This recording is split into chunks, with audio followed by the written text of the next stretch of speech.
लेकिन ज्यादा से ज्यादा क्या करोगे? हार्वर्ड से पढ़कर के आओ या बेरमो के सरकारी विद्यालय में पढ़ो। विद्या का, मैं इधर बैठे हुए जितने भी विद्वान लोग बैठे हुए हैं, एजुकेटेड लोग बैठे हुए हैं, लिटरेट बैठे हैं, उनसे पूछता हूं, विद्या का उद्देश्य क्या है? एजुकेशन का उद्देश्य क्या है? किसके लिए अपने बच्चों को पढ़ाते हो? तुम खुद किस लिए पढ़े थे? किसके लिए? एम्प्लॉयमेंट के लिए, नथिंग एल्स। रोटी कपड़ा और मकान, एक दुकान, दो दुकान, 5 दुकान, 7 दुकान, उसके बाद सीधा स्मशान। यही है तुम्हारी जिंदगी। रोटी कपड़ा और मकान, 70 साल की जिंदगी में 1 से 5 दुकान किए और फिर 4 कंधों पर स्मशान चले गए। इसी के लिए पृथ्वी पर आए थे। सारी जिंदगी टेंशन, सारा जिंदगी दुख, सारा जिंदगी डिप्रेशन, सारा जिंदगी हाय हाय, सारी जिंदगी कर्ज, सारे जिंदगी रिश्तेदारों को मनाते रहे, एक दूसरे से नीचा देखने और दिखाने का काम चलता रहा और उसके बाद एक दिन तुम्हारी मृत्यु आ गई। हमने सुना था कि मनुष्य का जीवन सबसे सार्थक होता है। दुर्लभो मानुषोदेहि देहि नाम क्षणभंगुरः तत्रापि दुर्लभम मन्ये वैकुंठ प्रिय दर्शनम। ये दुनिया में सबसे ज्यादा का, सबसे अधिक, सबसे ज्यादा प्रभावशाली मानवीय जीवन है। क्या ये जीवन है? क्या इस जीवन के लिए मनुष्य को श्रेष्ठ बोला गया? ये कौन सी श्रेष्ठता है तुम्हारी? तुम चैन से सो नहीं सकते, तुम चैन से बैठ नहीं सकते, तुम पड़ोसियों का उत्थान नहीं देख सकते, तुम दुख को हैंडल नहीं कर सकते। राम जी के जैसा सत्ता चला जाए, उसके बाद भी जब माता कौशल्या पूछती है, राम तुमने सब काम कर लिया ना, सारी पूजाएं कर ली ना, कल मेरे बेटे का राज्याभिषेक होने वाला है, कल तो युवराज बनेगा। तो धीरे से राम जी कहते हैं, मां मेरे पिताजी इतने छोटे थोड़ी हैं। बोला क्या हुआ? मेरे पिताजी ने निर्णय किया है कि छोटे से राज्य अयोध्या का मुझे युवराज नहीं बनाएंगे। पिता दीन मोहि कानन राजू, उन्होंने मुझे बन का राजा बना दिया है, मुझे बन का विराट राजा बना दिया है। ये राम है। रातों रात सत्ता छिन गई पर अपने पिता को कह रहे हैं, मेरे पिता ने मुझे बन का राजा बना दिया। मां अयोध्या छोटी है, मैं बड़ा हूं ना। तो कहा तू इतना छोटा राज्य संभालेगा? तू बन का राज संभाल। जा, लाखों ऋषि महर्षि तेरा इंतजार कर रहे हैं। कई सबरी तुम्हारे लिए बैठी हैं, कई सुतीक्षण बैठे हैं, कई सरभंग बैठे हैं, कई जटायु तुम्हारे लिए बैठे हैं, कहीं सुग्रीव बैठा है बाली से लात खाए। जाओ सबका उद्धार करो। और इसलिए राम को वनवास दे दिया। पर तुम्हारे जीवन में ऐसी स्थिति आ जाए तो तुम्हारे बच्चे आत्महत्या कर लेते। नंबर कम आ जाए, अगर पिताजी ने कह दिया, माताजी ने, अगर तेरा 80% से कम आया, शर्मा जी के बेटा से अगर तेरा नंबर कम आया तो मैं जहर खा लूंगी। बच्चा देखता है नंबर तो आया 60%, घर आते आते सोचता है आखिर माता पिता ने कहा है हम जहर खा जाएंगे, वो क्यों मरेंगे, हम ही खा जाते हैं। इतना प्रेशर क्यों पढ़ने का? क्या पढ़ा रहे हो? मशीन बना रहे हो बच्चों को? गधों की तरह बोझ टांग दिया है यहां पर। क्या करोगे? 2 रोटियां ही तो कमाओगे ना, 2 कपड़े ही तो पहनोगे ना, इतने ही ना, किससे कुछ ज्यादा? रावण और राम की वृत्ति में क्या अंतर है? इतना ही तो है। रावण कहता है कि दुनिया में जितना भी सुंदर है वो सब मेरा होना चाहिए, सब मेरा है। राम जी कहते हैं जो मेरा है वो सबसे सुंदर है। यही राम और रावण के विचार में अंतर है। जो मेरा है वो सबसे सुंदर है, दुनिया का सब सुंदर मेरा करने में तो रावण बन जाओगे। इस वृत्ति का अंतर है। यही राम और रावण का युद्ध है। जो प्राप्त है वही पर्याप्त है, नहीं तो सर्वत्र दुख व्याप्त है। जो प्राप्त है वही पर्याप्त है। मेरे पास जो कुछ है वही है।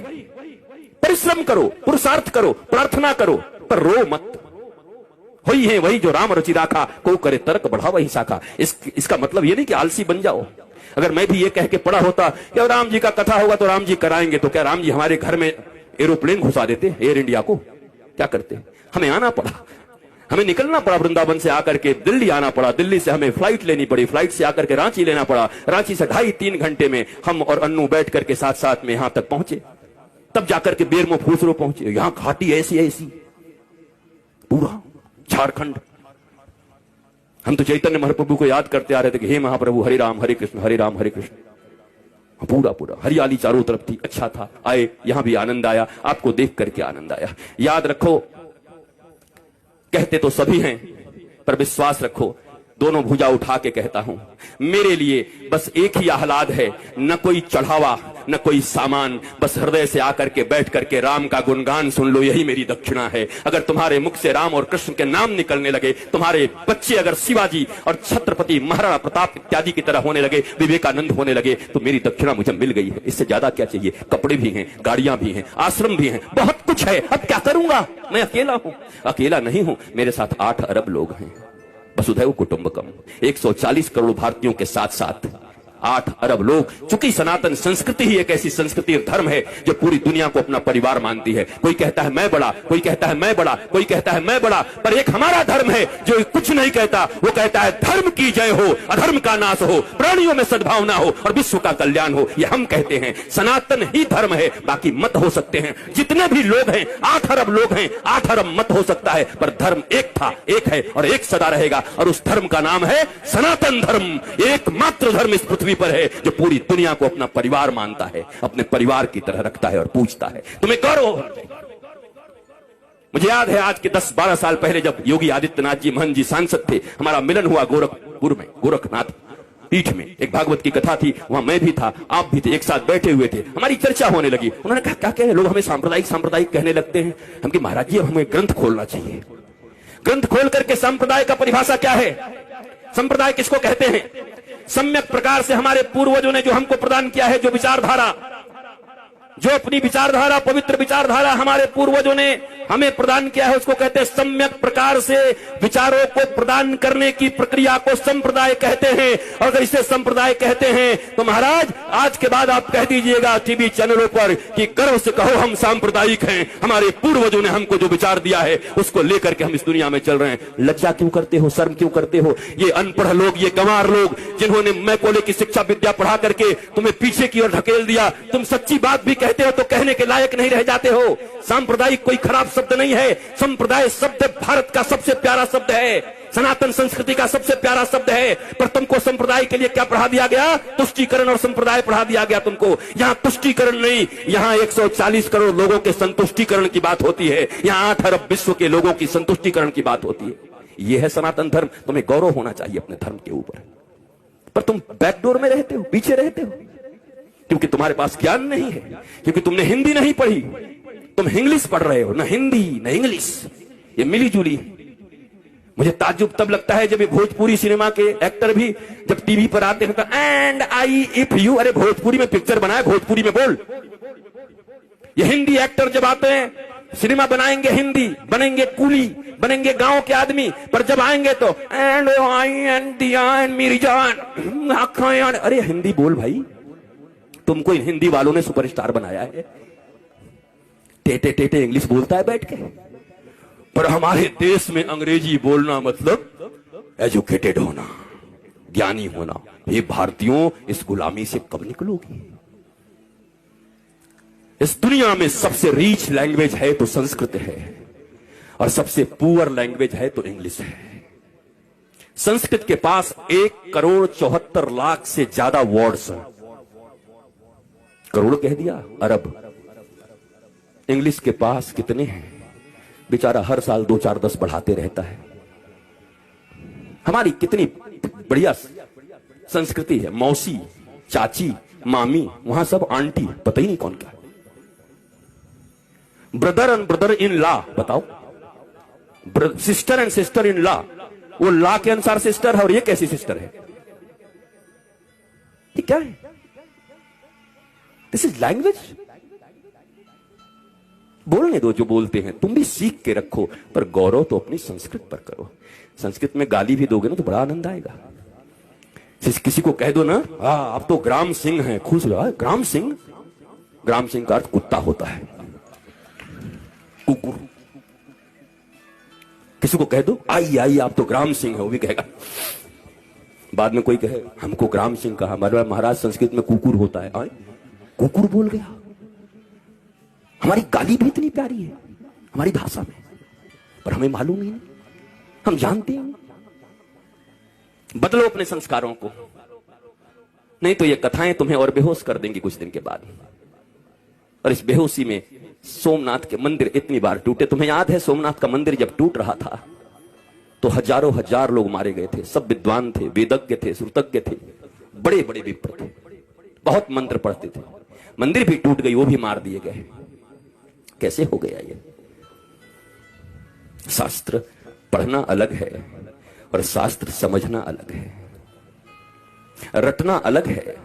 ये रट्टू तोता बनकर के कथा कहना अलग है, और उपनिषद और अपने गुरु के प्रतिबोध से बैठ करके सिंह की तरह गरजते हुए भारतवासियों और विश्व को समृद्ध और संस्कारवान बनाना भारतीय धर्म गुरुओं का परम लक्ष्य होना चाहिए। भारतीय धर्म गुरु ऐसे होते हैं। हम रट्टू तोता लोग नहीं हैं। हमें कोई सिखा दिया और तोते की तरह हम आकर प्रवचन करने लगे और भाषण करने लगे। वैसे ऐसे लोग हैं। 7 दिनों में लोग कहते हैं, क्या कहूं, इस श्लोक का वर्णन तो अगर मैं करने लगूं तो 7 दिन तक करना पड़ेगा। हमने एक जगह पंडाल में कह दिया, पंडाल का खर्चा हम देंगे, तू करके दिखा। भाग गया, क्योंकि कर ही नहीं सकते 7 दिन तक। पर ये रट लिया है, सिखाया जाता है कैसे बोलिएगा कि अभी समयाभाव के कारण इस श्लोक की चर्चा तो मैं 15 दिन तक कर सकता हूं, लेकिन आइए समयाभाव के कारण आगे बढ़ते हैं। मैंने कहा पंडाल का खर्चा, माइक का खर्चा और आपका भी खर्चा मैं दे रहा हूं, आपको इसी श्लोक पर बोलना है। मैंने सुना, दूसरे दिन सुबह निकल गए कि कहां से इसका विवेचना करूं, कैसे करूं। ये कोई व्यवसाय नहीं है, कोई व्यापार नहीं है। प्यार को व्यापार मत बनाओ। धर्म प्यार है, धर्म प्रीति है। धर्म से डरते नहीं हैं, धर्म प्रेम वर्धित करता है। भक्ति और विभक्ति 2 चीजें होती हैं। भक्त बनने आए हो, विभक्त का अर्थ होता है अलग होना भगवान से, और भक्त का अर्थ होता है जुड़ जाना। इस बाजारवाद की दुनिया में हर जगह बस सामान की तरह हम बिक रहे हैं। रोज तुम्हें लुभाया जा रहा है, पूरा बाजार चुंबक हो गया है, तुम सड़े हुए लोहे हो गए हो। सब कुछ उसी में छीना जा रहा है। कमाल हो गया। बरसों से हमारी रक्षाबंधन की कितनी सुंदर परंपरा चली आ रही है, और उस परंपरा में आज क्या होता है, फलाना डायमंड दो, इस रक्षाबंधन पर अपनी बहन को उपहार दो। बताओ वो भाई क्या करेगा जो खेतों में काम करता है। पीढ़ियों का उनका प्यार भाई बहन के बीच, पर ये प्रचार भाई बहन के प्रेम, पति पत्नी को मैंने देखा, ये कुकर लाओ और बीबी से प्यार बढ़ाओ। हम कि वाह, ये कुकर नहीं होगा तो बीबी से प्रेम नहीं होगा, पत्नी से प्रेम नहीं होगा, कुकर से प्रेम होगा। कुकर और पत्नी का क्या संबंध है? डायमंड और भाई बहन का क्या संबंध है? हर चीज को पैसे से जोड़ दिया। बात बढ़ाना भैया, सबसे बड़ा रुपया। कहीं रिश्ते नहीं रह गए, गांव नहीं रह गए। और इस कोरोना में उन शहरों में जो कबूतर की तरह लेकर के फ्लैट रहते थे, टुकुड़कू कुकड़ुकू, उनको पहली बार पता चला कि गांव और गांव की गलियों और गांव के वृक्षों का क्या महत्व है। तरस गए वो ऑक्सीजन के लिए, पर गांव में लोग ऐसे सीना करके घूमते रहे। भारत गांवों का देश था। यहां ऑक्सीजन फ्री, यहां जल फ्री, और सबके सब पहले हम ऐसे भारतवासी लोग हैं, पहले इतना यूरिया डाल दिया, खेती करने लगे, पंजाब में खेती होने लगी, पंजाब में इतना अन्न उपजने, हरित क्रांति आ गई, ऐसी हरित क्रांति आ गई कि पंजाब से ट्रेन चलने लगी, कैंसर स्पेशल ट्रेन। क्या करोगे ऐसी हरित क्रांति का, जब अपने ही बच्चों को कैंसर का पेशेंट बनाते रहे। इतनी भूख और इतनी लालच किस बात की है? तो ये भारतवासियों को हो क्या गया है?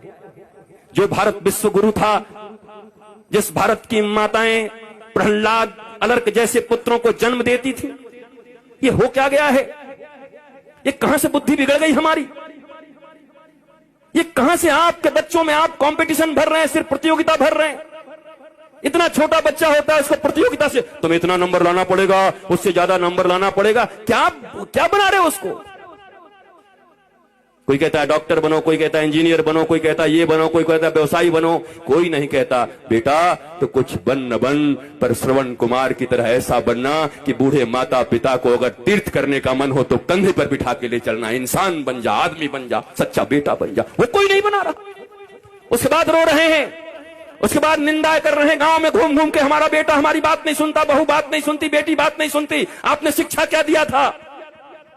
और आपकी भी गलती नहीं है मेरे माता पिता, और मैं औलादों को भी कहूंगा, ये जो बेटे और बेटी हैं, इतना कम से कम मानो, जिन्होंने तुम्हें इस पृथ्वी पर लाया है, जिन्होंने गर्भ में रखा है, उससे अपना तुम्हारा इस दुनिया में कोई नहीं हो सकता। फिर दोनों भुजा उठा के कहता हूं, इस दुनिया में अगर तुम्हारा कोई सबसे सच्चा मित्र हो सकता है तो माता पिता और गुरु, इसके सिवा तुम्हारा कोई मित्र नहीं हो सकता। बाकी सब पता नहीं कहां तुम्हें धकेल देंगे। पहली गुरु, मां, पिता, इन दोनों के तुम न हुए तो दुनिया वाले तुम्हारे अपने होंगे। किसको मित्र मान रहे हो?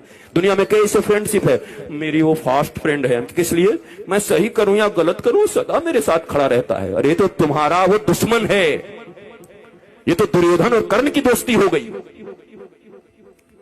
कर्ण को दुर्योधन ने अंग देश का राजा बना दिया, इसलिए कर्ण श्री कृष्ण और धर्म के खिलाफ खड़ा हो गया, और खिलाफ खड़ा हो गया तो 12 के भाव में मारा गया। जबकि कर्ण से बड़ा कोई दानवीर नहीं था, कर्ण से बड़ा कोई वीर नहीं था, सूरवीर नहीं था। ऐसा कोई बढ़िया धनुर्धर नहीं था, पर धर्म और भगवान के खिलाफ खड़े हो गए तो तुम्हारी कोई धनुर्धारिता काम नहीं करेगी। धर्मो रक्षति रक्षितः, जो धर्म की रक्षा करता है, धर्म